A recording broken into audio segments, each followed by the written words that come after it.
এত অল্প বাজেটের ভিতরে তারপরে আবার কিস্তির যে সুযোগটা, এটাকে কেমন করে দেখেন যে 9 মাস ধরে শোধ করবেন? এটা তো মানুষের কাছে আরো বেশি ভালো, খুব ভালো। অল্প দামে এত সুন্দর ডিজাইন, সুন্দর মোবাইল, দামও অল্প।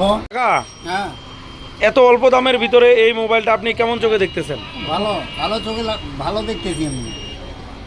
কি মনে হয় মোবাইলটা পারফরমেন্স কেমন হবে? না না, খুব ভালো। অল্প দামে এত সুন্দর ডিজাইন, সুন্দর মোবাইল, এটা ব্যবহার করতেও মানুষজন খুব উপকার হবে, দামও অল্প।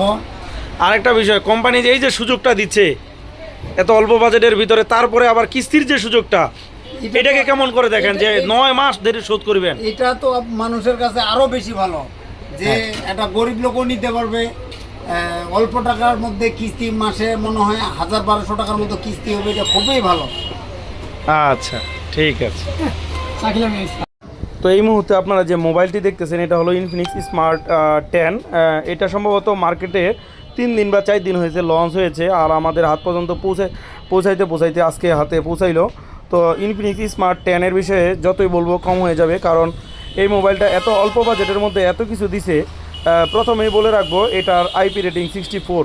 তো আইপি রেটিং 64-এর কোয়ালিটি অনেক ভালো, খুব ভালো কাজ করে।